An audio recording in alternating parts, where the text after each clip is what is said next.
Oh my goodness.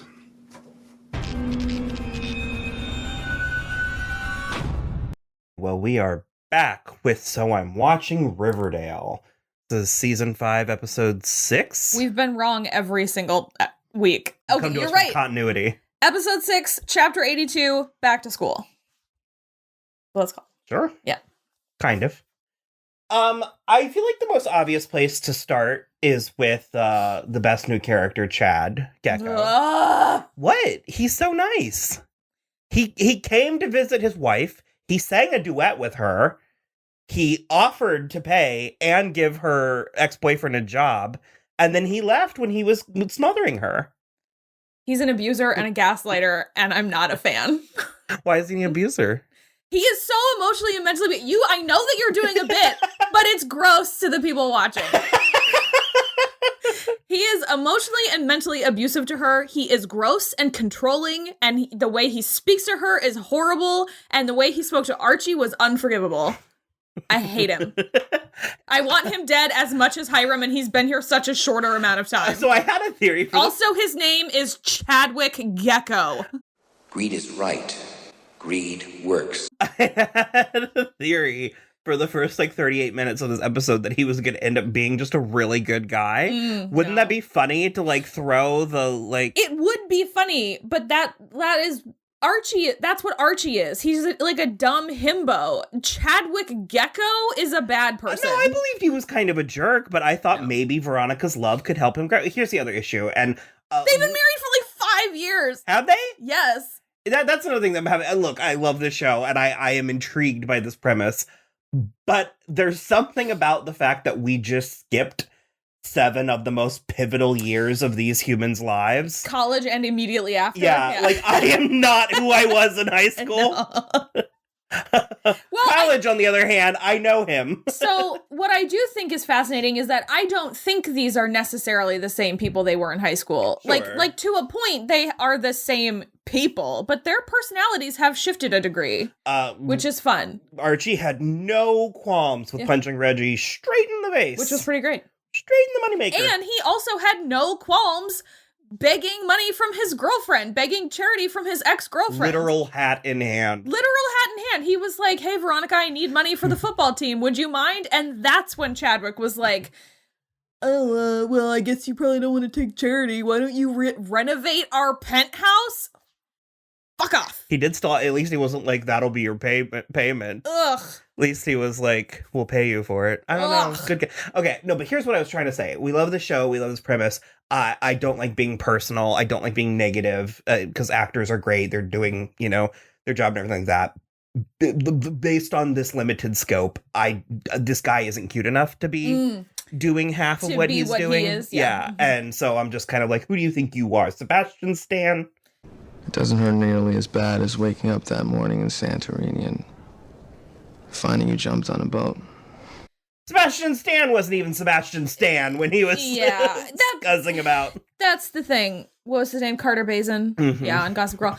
That's the thing, is I don't even necessarily think he's not cute enough, but he looks like a doll. Like something. Still in high school. Something from a doll factory, but also he's too short and he's not menacing enough, and I don't think he has the gravitas to pull this. I got a bone to pick with all these porcelain baby doll boys' chests and stuff. We know that KJ Apa can be scruffy, and I thought that usually they're shaving them down to make them look younger, and it's they don't have to do anymore. I don't know. It's a pet peeve of mine. Maybe it's just an Archie character trait. Well, fucking Casey Cott did it, and then the kid who played Chadwick, and they're, and I'm like, I don't know. I think it's weird and gross. But yeah, I mean, they're high school teachers. It's kind of fun in a AU sort of way. I feel like I'm watching my own Riverdale fanfic or something. Yeah, okay. They're all teachers at the same boarding school. It's kind of fun. They at least made, the production made an attempt at making the high school kids seem younger. Sure, yeah. I'm still not 100% invested in the stakes, the plot, because it's again more Hiram stuff. Well, it also just, it's they could literally stop being teachers at any moment and it wouldn't affect anything. Well, but also, I mean, the way that they're talking about it like it's so temporary. And I'm like, these children need stability. Some kind of stability. Also, they were like, at the beginning, they were like, there are over 100 children enrolled at this school now. And I was like, that's no children at all. And Hiram was talking about it like it was going to be some great menace. And I was like, it's 100 kids. That's nothing. So was the fire Stonewall Prep? I'm suspecting it's going to be something bigger than that, because why else would they? Or do you think it was Reggie and Hiram that set? No, Archie's I thought it was fire? just Riverdale students. I thought they were just being jackasses. But then would they have done the same to Archie's house? No, that was Hiram. Okay. And Reggie. At least Reggie's hair was okay in this episode. It was better, and he was kind of. I've grown, and I've come to accept him being Hiram's lackey. I think that was kind of funny. And it's fine. I mean, Reggie kind of sucked always. Like him and KJ Appa and Charles Melton are best girls. Reggie and Archie only ever tolerated each other. That's true. I'll allow that. But the Polly story is weird. I have never liked Polly. I would have been fine to just forget her. It was weird to thrust her upon us last week and then to end in such an ominous beat. Well, because I'm with you. I feel like even though she hasn't been like a huge presence. Well, she's been a huge presence. Well, she hasn't been a player. Yeah. It does feel weird that they should kill her off camera. I don't think that they would kill Polly Cooper off screen. And furthermore, I don't think they would be dragging, like, if that was her body that they found, I feel like we would have gotten confirmation today. This episode. I don't think they drag it out to tomorrow or next week's episode. I agree. Toni is still great. She's still, knocking it. She did that on purpose to get Cheryl in her office. Oh, you think so? She resurrected the vixen extremely on purpose because she was like, what else will get Cheryl to come out of her cave? And then Cheryl did come out of her cave. It worked because she was full bustier. Like, she looked like the Valentine's Day and corporealized. Here's the thing about redheads is they shouldn't wear pink or red for the most part. That being said, that was like candy apple red and bubblegum pink, and holy shit, it looked amazing. Well, and I mean, if you are as bold, unbelievably gorgeous as Madeline Petch with her skin is the color of milk, is as smooth as a 24-year-old man's chest. The average 24-year-old man. And that hair, no, it worked. Color blocking like that can work sometimes. It definitely can. It just oftentimes the red hair and the red because you can don't go. It's the complexion. It's not. It's not the hair. It's the complexion. And she is alabaster. Yeah. And if she were splotchy, then no, the pink would not. So good though. That bubblegum pink blazer was holy shit. Do you remember when I went to Sandra's wedding and I accidentally got sunburned on the first day and was planning on wearing hot pink? And everyone was like, do you have anything blue? So, I have no idea what Cheryl is doing. I don't know what Nana Rose is doing because Cheryl seems to be doing Nana Rose's bidding, but I'm sort of like, I love Nana Rose, but at the same time, I'm like, kick the wheels off her chair, Cheryl. What's she gonna do to you? She's like 107. Run. I don't know. She's gotten sharper. She has gotten mentally sharper. I don't know what's going on with Nana Rose. Did she paint Nana Rose's portrait and she's aging in reverse now? Yeah. Because they're trying, they're forging paintings. But their own paintings. That's where I'm confused, is I'm like, what is this portrait of Jason Blossom worth to Agatha from Sabrina the Teenage Witch? Evidently, it was the artist who painted it was famous. Oh, where'd you get that? They said it. Oh, I missed that. Because it was like an original blank. Oh, I was gonna say the copy was different. So I was like, that's what I was saying. I was like, that's not the same painting. She's gonna catch on and want her $250,000 back. Yeah. I'm also, didn't Cheryl restart the whole maple business and everything? Aren't they millionaires again? No, you've been saying that. She just said she was rebuilding the house. But Penelope killed all the other Blossoms so that Cheryl could have everything. Oh, yeah, I guess so. So, I don't know. She's the only Blossom. Where's the rest of the money? In the school? I don't know. Yeah. Yeah, if that's true. I thought we were getting Penelope for a second when the worker was talking to Miss Blossom. Oh, me too. Like, yeah, me too. So yeah, I guess I didn't really finish with Betty. It's fine. She's teaching auto shop, which is cute. That actually was hilarious. And okay. At the very least, she's talking to Kevin again. Yeah, and that's the thing I love about Betty is that one of the students was like, "Wasn't your dad like the Black Hood?" And she was like, "Yep." And he taught me everything I know about cars. What else you got? She brought it back. And I was like, amazing. Very good redirect. I do think all their classes are correct. All the classes they're teaching, they feel correct. I liked the girl. Did we get a name for her? Britta, who joined the football team. Yeah. That'll be fun. I feel like we'll get some stuff. Because Archie was like, "Thanks, bro," and she lifted her Both medals. Of us were like, "That's what." I was like, "That's definitely a woman under there," and she lifted her helmet and she was like, "I'm Britta. Is that okay?" And it was really cute. I liked that a lot. Archie and Betty are still knocking uglies. Don't care for that. Knocking it out. Knocking boots. There you go. I knew there was. Yeah.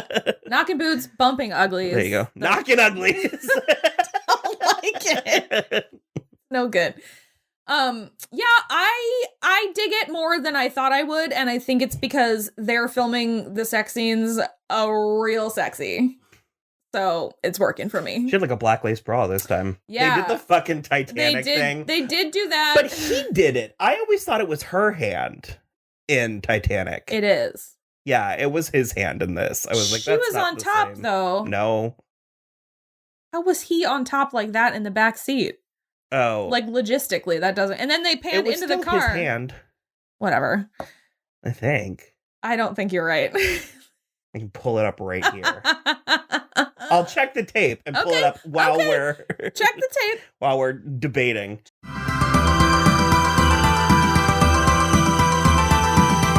Regardless, the Titanic thing is kind of... That's an overdone thing for me. Where? I don't know, lots of places. I feel like I've seen it all over the place. I feel like I haven't. Oh. And so I kind of thought it was funny. A funny little... Maybe I watch more romancy things, so I've probably seen it a lot. We buried the lead. Fangs is a truck driver now. We knew that. I realized Fangs was a truck driver. We found out because Toni, in the first episode they were back, I think when Archie was talking to Toni, she was like, a lot of the Serpents like do a truck route now. That's like how they make money. I guess she didn't say Fangs as a truck driver now, so I don't think she said Fangs specifically, but I just assumed it was the majority of them. Yeah, Jughead is still Jughead. He still has pride issues, and I mean, he handled it fine. Oh, the money? Yeah. The tip jar? I actually thought he handled that better than we had any reason to expect. That's true. The other thing that I like about, well, I actually hate it a lot. It's Mothman. Mm-hmm. Mothman. And they were like, the Mothman. Well, they're trying to use it like that's just like it's like a race of aliens. Dracoria, Neferatu, the undead. I'm like, no. They're not interchangeable, it's not many words for one Also, to my knowledge, the Mothman is a Virginia, Maryland thing. It's and West Virginia. It's like the tri-state area, but it's like it's also that's not an abduction thing. It's just a thing that people saw. He didn't do anything to them, I don't think. Sure, but the guy's implying that it's aliens, but for whatever reason, he's calling it the Mothman. Yeah, I don't like it. It's almost like it's a last name, too. They're like Mothman. Mothman, yeah, that's exactly how they... They're saying it like it's Mr. Alien Mothman. Mr. Spider-Man. It was weird. The junkyard sculpture was cool. Yeah, that was very cool.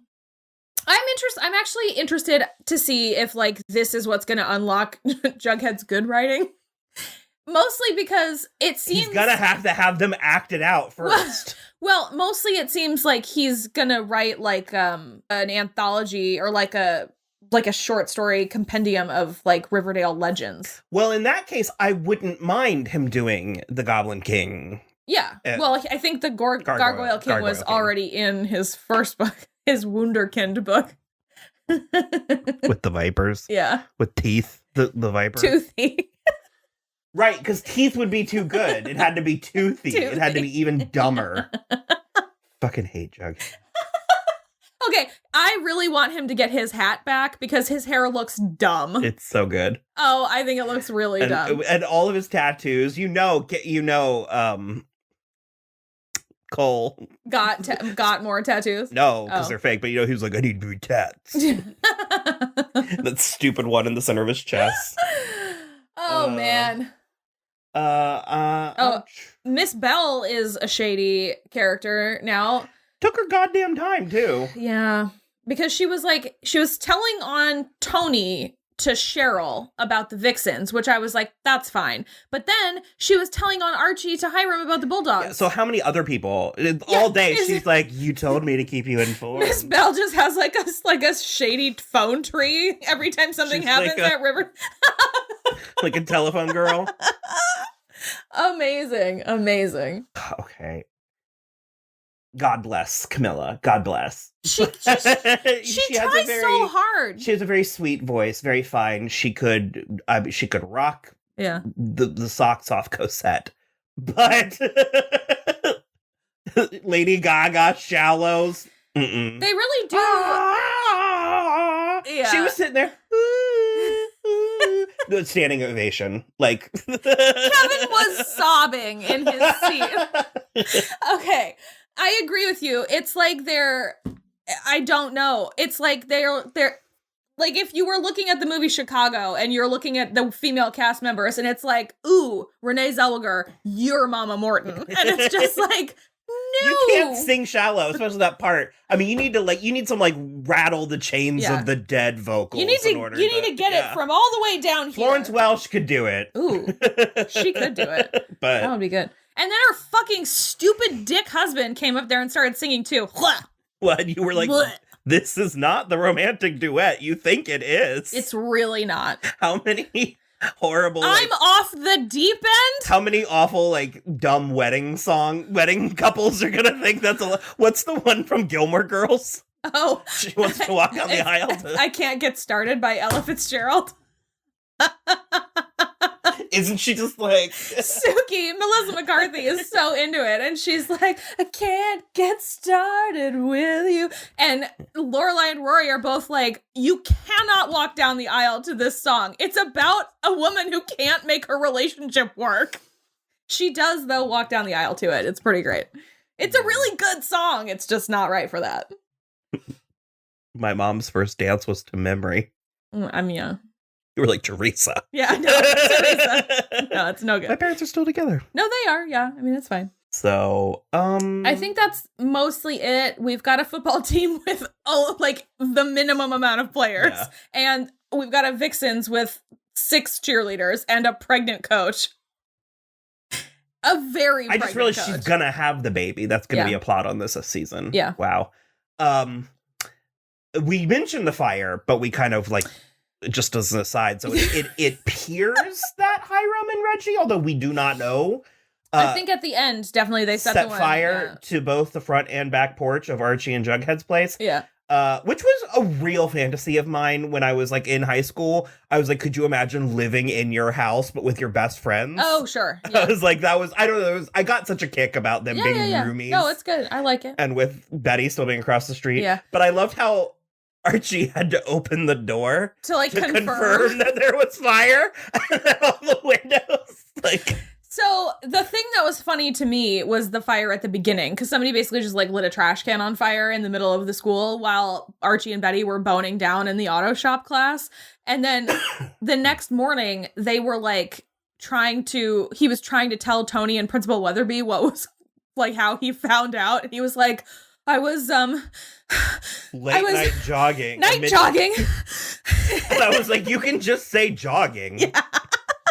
I was like, you don't need to specify. He was heavy breathing and sweating he was gonna get detention if he told them he was boning his girlfriend. Archie's a dummy. He's so dumb. And he just was like, that's a thing, right? Night jogging? It was very good. The thing that I liked about him when he was going up against Chadwick was that it's the type of thing where I think this is what I mean when I think their characters are the same, but they have grown. I think they are letting the characters grow because I think Archie kind of knows what's happening in these situations where it's I think he's comfortable being just friends with Veronica, and like Veronica seems comfortable with that too. But Chadwick is the one with the problem. And so he's just like, I'm here to ask a favor of my friend. And like, I'm here as a friend to Veronica. You're the one being weird. And so I think that's the stuff where I think he's being good, where he's like not engaging in that like he would have in the past. I think it's good. True. Bent at the waist, head first, running into... Yeah. Because, you know, like, season 3, Archie would have been like, hey, man, what's your problem? And it's just like, he knows what the problem is, but he's just not willing to go there. I mean, Fred dying, I think. Yeah. That definitely did part of it, for sure. So, yeah, I think that's good for this week. Yeah. And we don't know what next week's episode is going to be. I'm sorry. I'm not used to live television. Cheryl is back at the school. We know that much. We'll find out with everyone else. It'll be great. Okay. Bye.